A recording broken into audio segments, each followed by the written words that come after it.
The Animal Crackers animated movie is a wasted mess.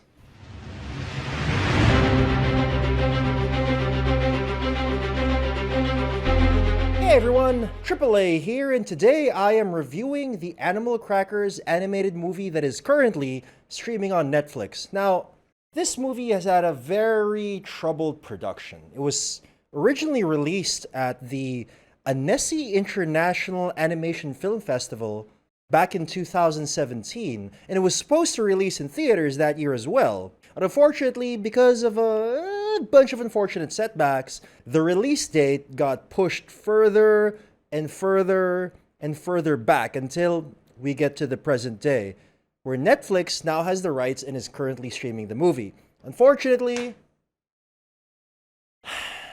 the movie's woes don't end there because the film itself, it's not all that great. The premise, though, is pretty great in my opinion. I love the idea of circus performers turning into animals by way of eating animal crackers. Magic animal crackers, of course, but still. How do these things work? It's magic. I think it's an incredible premise for an animated film. Unfortunately, like I've already mentioned, this great idea pretty much goes to waste. Let's start with the characters. There are way too many characters in this one animated film. And pretty much all of them, except for the main character Owen, who is voiced by John Krasinski,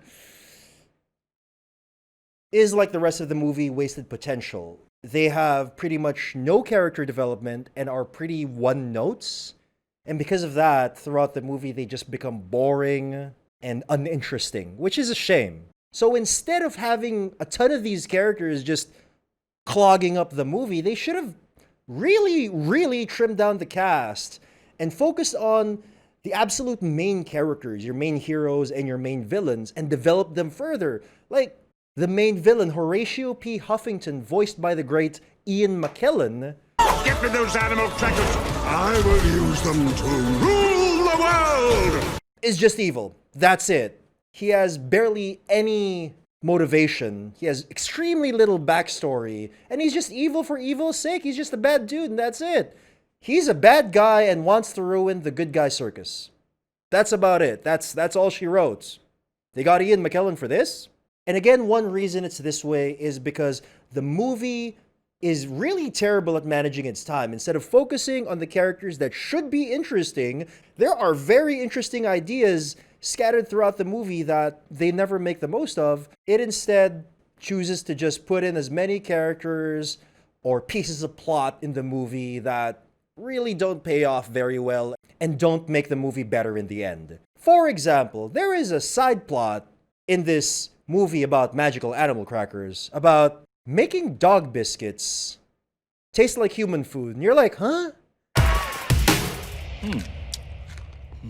Which is exactly what I thought. I was really hoping that this side plot would get very interesting and connect to the main story in a meaningful way somehow. But unfortunately, it really never does. So I believe it should have just been cut completely.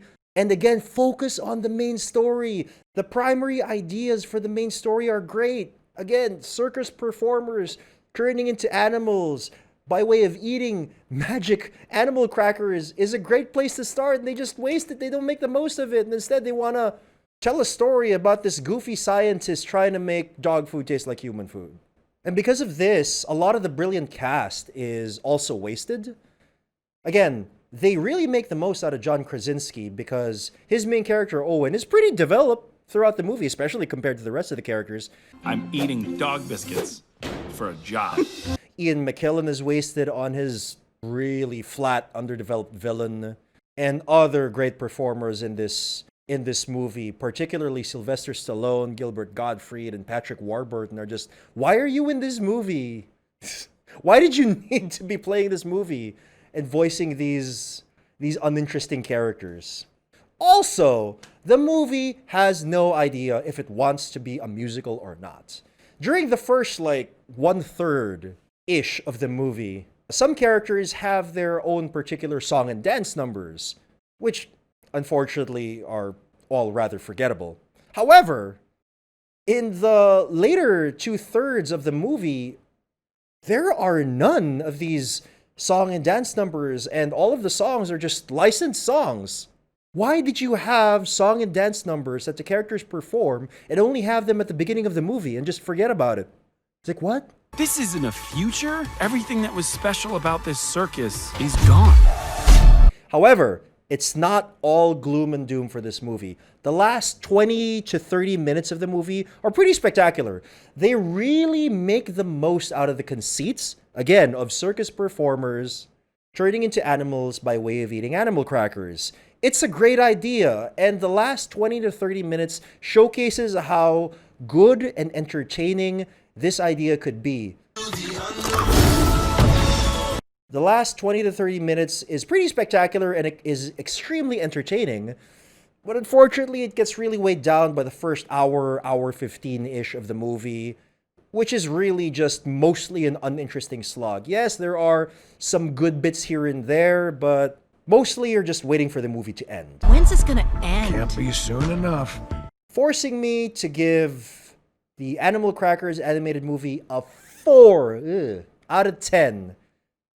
It's below average. If it wasn't for that spectacular finish, I would have given it much less. That was fun. And this has been Asian Action Actor. If you liked my review of the Animal Crackers animated film streaming right now on Netflix, please click like down below and subscribe to see more of my awesome content. And while you're here, you might want to check out the other reviews that are already on my channel.